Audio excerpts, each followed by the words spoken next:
Депорт кылып Кыргызстандан кетиш керек, кайрачы. Жүрүү эрежелерин бузгандык үчүн штраф төлөтүп, андан кийин чыгарып жиберебиз. Өткөн жылы Кыргызстанда чет өлкөлүк жарандар тарабынан 200 кылмыш иши жасалган. Бул тууралуу Ички иштер министринин орун басары Нурбек Абдиев комитетте билдирди. Депутат Русланбек Жакышев чет өлкөлүк жарандардын катышуусунда түрдүү кылмыштар, жол кырсыктары орун алып жатканын белгилеп, бул жаатта көзөмөл жүргүзүү керектигин айтты. Чет өлкөдөн келген şu мигрант айтат, чет өлкөлүк жарандар абдан акыркы убактарда көп бир мындай бир нарушениялар көбөйүп кетти да.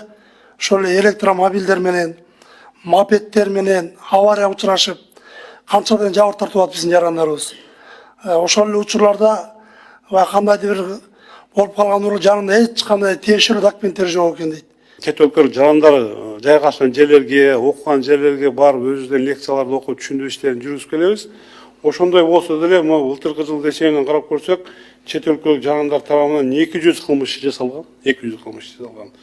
Бул кылмыштар негизинен деген алдамчылык кылмыштар, адам сатуу, мыйзамсыз миграция жаатында, уурулук боюнча жаатында кылмыштар менен кармалып, ошо 200 кылмыш боюнча чет өлкө жарандар кылмыш жолуна тартылууда азыр кезде. Түшүндүрүү иштерин жүргүзүп жатабыз. Эми булар бир топ жарандар ал жакта мыйзам бузуулар арасында болот экен. Алдын алуу боюнча профилактика иштерди да жүргүзүп атабыз. Укук тартиби, кылмыштуулук менен күрөшүү жана коррупцияга каршы аракеттенүү боюнча комитети укук бузуулар жөнүндөгү кодексине өзгөртүүлөрдү киргизүү тууралуу мыйзам долбоорун биринчи окууда карады. Кыргызстанга студенттик виза менен киргендердин жумушка орношуусу мыйзамсыз. Нурбек Абдиев ар бир чет өлкөлүк визанын багытына жараша пайдаланышы керектигин билдирди. Студенттер келип, студенческий виза менен келип, чет өлкөлүктөр, бирок сабактан кийин жумуш кылып жүрүшөт го, такси кылып жүрүшөт, доставка кылып жүрүшөт. Бул мыйзамдуу же мыйзамсызбы?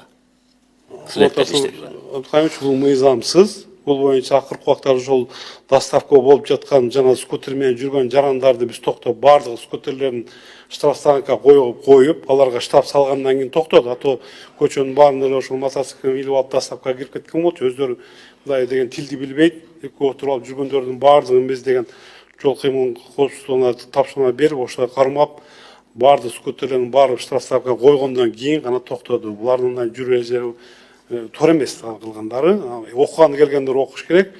Эмгек квотасы менен келгендер өзүнүн гана ошол багыты боюнча ишти алып барыш керек. Талкууда эл өкүлү Бакытбек Марипов өлкөгө келген эмгек мигранттар мыйзамдарды жана эмгек келишимдерин бузган учурларда аларга чара көрүү керек деп эсептейт. Бир эле ишкерибиз 50 Бангладешти алып келген, 50 000 доллар акча каражатын кетирген. Бүгүнкү күндө алар эмне кылып атышат? Келип туруп бир 30 дейбизби, 40 башка жумуш таап качып кетип атышат. Паспорттору ошол алып келген ишкерлерде калып кетип атат да. Ушуну бир кат үйликтеп чыгып туруп, ушулардын ар бирин териштирип чара көрүш керек тагын.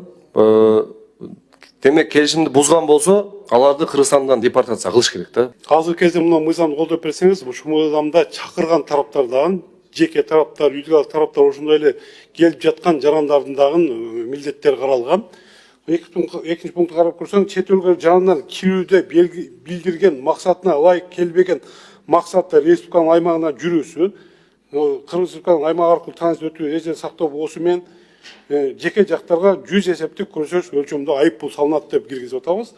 Ошол атайын келген багытта гана иштеш керек. Бул мындан ары сиз айткандай ошондо 100 эсептик көрсөтүш болгондо канча айып? 10 000 сом болот. 10 000 сом. Өткөн жылы чет элдик жарандардын Кыргызстанга келип иштөөсүнө 25 000 квота берилген. Бирок анын 3 000-и пайдаланылган эмес. Ал эми квота менен келгендердин көбү Бишкек жана Ош шаарларында иштеп, дээрлик 58% курулуш жана тигүүчүлүк жаатында эмгектенишет. Депутат Айсулуу Мамашева миграциялык эрежелерди бузгандарга карата кандай чаралар көрүлгөнүн сурады. Келишим түзүлгөндөн бери бүгүнкү күндө ушул сиздерде каттоодо канча миң адам бар?